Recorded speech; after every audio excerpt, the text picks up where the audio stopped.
Namaste, beautiful yogis. I wanted to come on here and talk about stress and the impact stress can have on our lives. And blood tests, because blood tests are one good way to get a glimpse of what's going on inside. Not the only way, not something to just consider as the only thing, because how you feel is very important, but it is good to track your blood work so that you can see changes in it and where you're at. Sometimes there is underlying issues that will be reflected in your blood work. So stress is so important. I will tell you what I went through this summer, so that you know that I'm not perfect, and I also get stressed out, especially if I cannot do yoga or have a peaceful routine oriented lifestyle, and how my blood work changed based on how relaxed I am. So I had to go to Bulgaria this summer for a really long time. Had to for a few reasons, in one of them being that my daughter needs to learn Bulgarian, and that's the best way. Spending time over there with my parents, that's the other reason, for my parents to be around her and for her to be around my parents. So it was extremely stressful, just the fact that I had to leave my life and everything that I'm doing and working so hard on, and just go somewhere where I don't have a house or a home or a situation that is toddler friendly. And living was extremely stressful. It just was, I didn't have a lot of time to prepare. I had to work a lot prior to leaving, and as we were leaving, I was a basket case, because I realized last minute that I don't have permission from the father to travel, and we might get not let through some customs and areas. So, and it turned out to be Sunday, so he couldn't get authorized permission. So that was adding stress to the already stressful situation. And then when we got to the airport, it turned out it was a Monday, but it was a holiday. So again, we couldn't get the authorized permission, but that didn't end up being an issue because he was with me at the airport all the way to the gate. They let him through, but it turned out that she can't travel. So they can't even print the ticket because she doesn't have a visa for the European Union for this amount of time. And we had to get we had to have the manager wait here after a while so that we can fly. The whole flight I was a basket case because I thought that we're gonna just get turned around and have to fly back because we're not gonna be allowed in the country. That thankfully didn't happen, but getting in Bulgaria and having the documents sorted out was the most stressful thing ever. So needless to say, I was not in a very good relaxed state. I didn't have any place to do yoga. I was with Lottie constantly, not getting a lot of relief, and I was getting moody and it was affecting her. So it was just quite a stressful situation. So I felt it. I'm one of those people, I don't think being vegan is enough. I don't think I'm invincible, and let me tell you, I'm so perfect just because I'm vegan. I'm not one of those people. The reason why I do yoga and I do everything that I do is because I'm sensitive. Any small change in my body and in my mind, I feel it. I'm very in tune with changes and I feel everything, how it affects me. So I have to be very careful with my diet. I have to be, let's move into the other room. So I have to be very careful with my diet and with my yoga and routine, and be very mindful in order to maintain my balance. I think everybody is like that, but some people are more the type that push through, and I'm not. If something is off, I back off. I don't plow through pain. I don't push through things. I soften so that I can see what's going on. So I was already aware that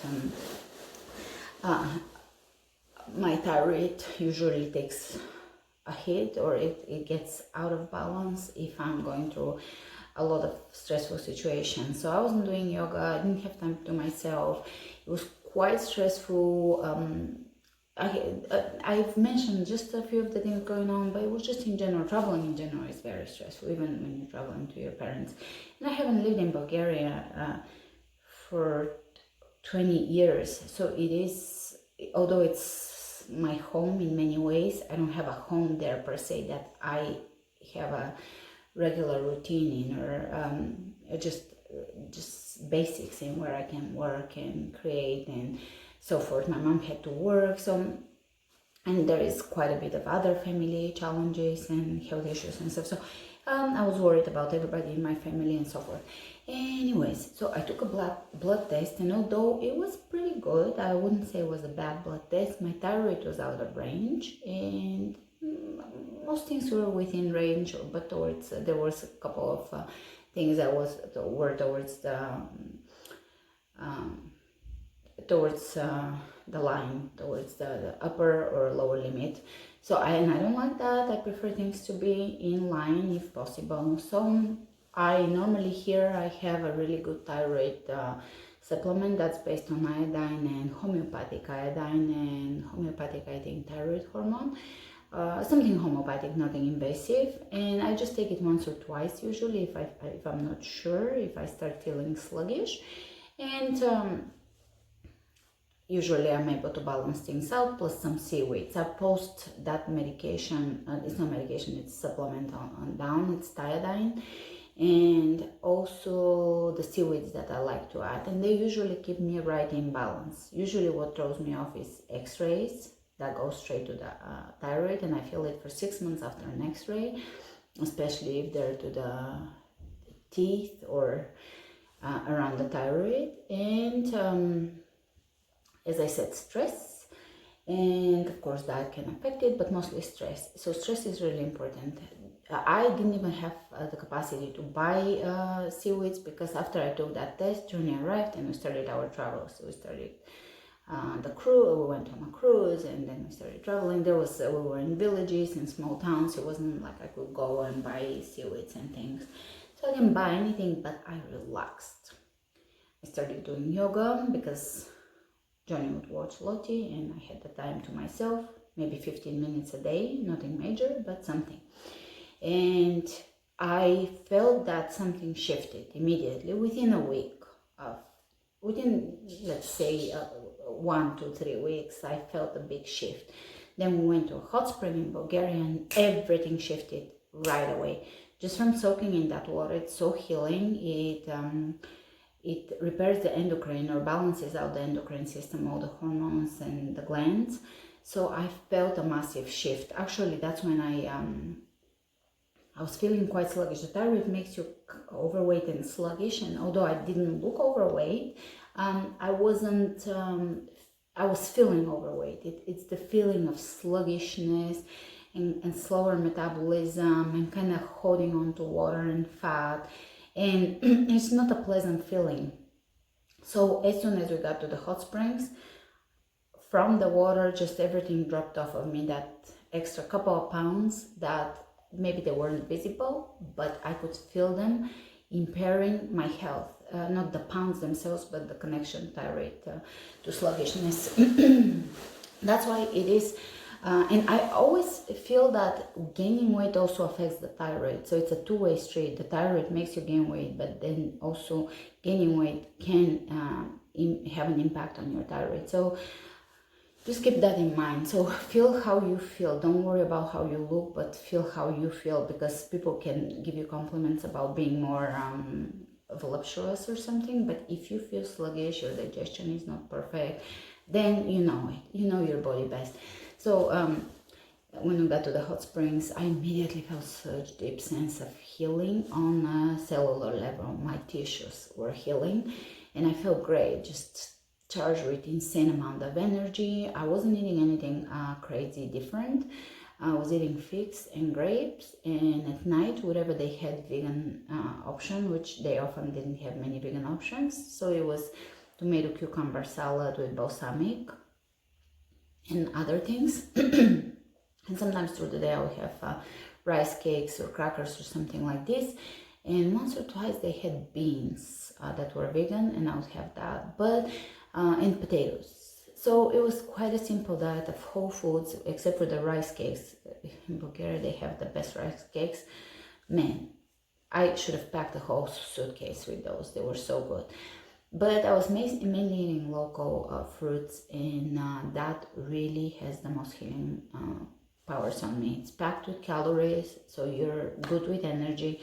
Then you get some veggies for minerals. Calories are important. I say that in many of my videos, but calories are indeed really important. So you do have to get about 2000 calories, 200 under or 700 over.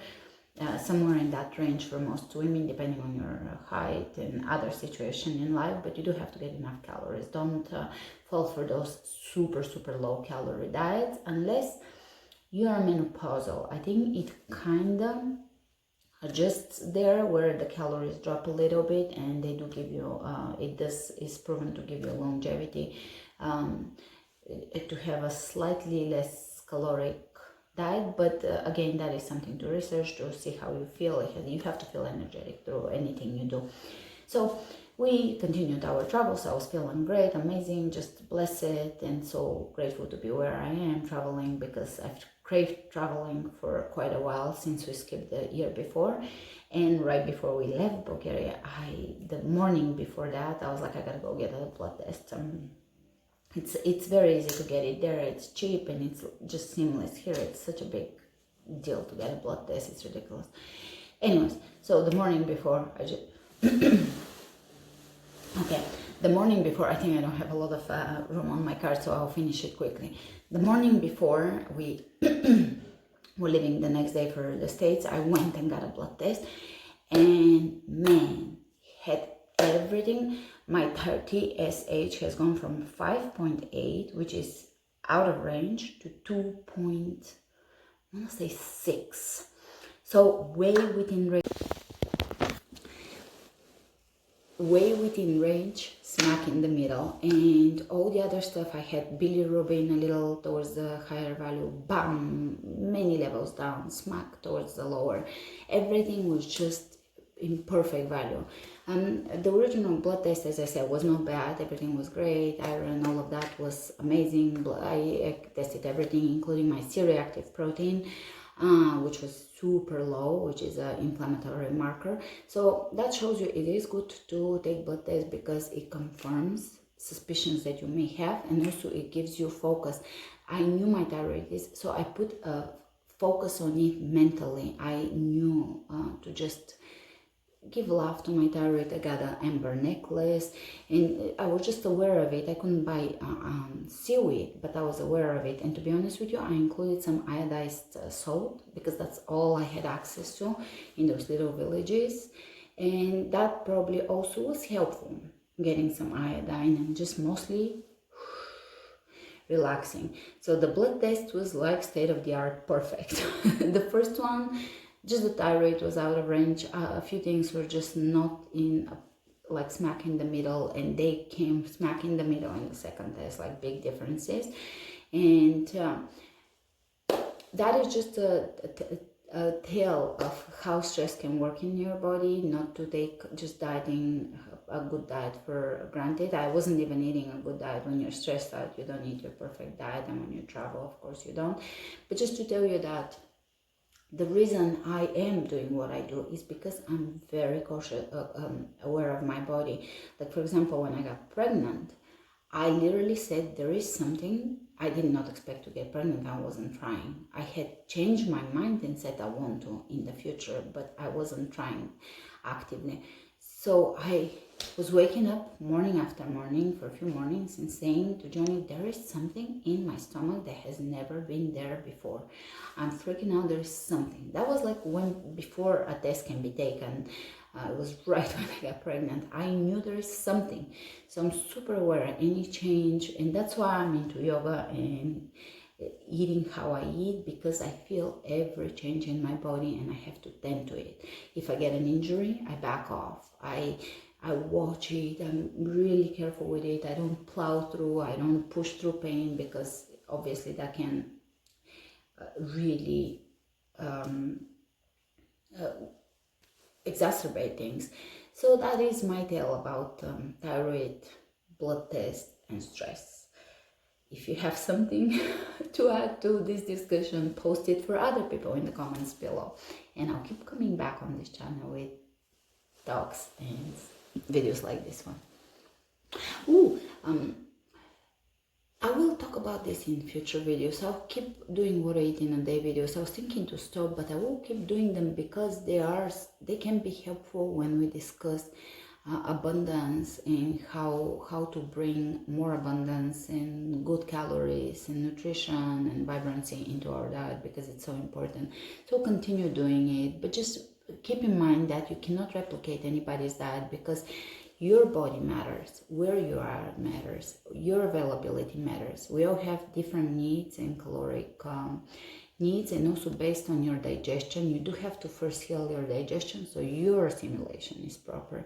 I feel that sometimes we can be getting equal amount of, say, zinc, but some people utilize it and other people need more because of the types of food they eat. So with what I eat in a day videos, they're beautiful and inspirational and can give you ideas, information, knowledge, etc., sharing. But of course, everything has to feel deeply great in your own body. Namaste.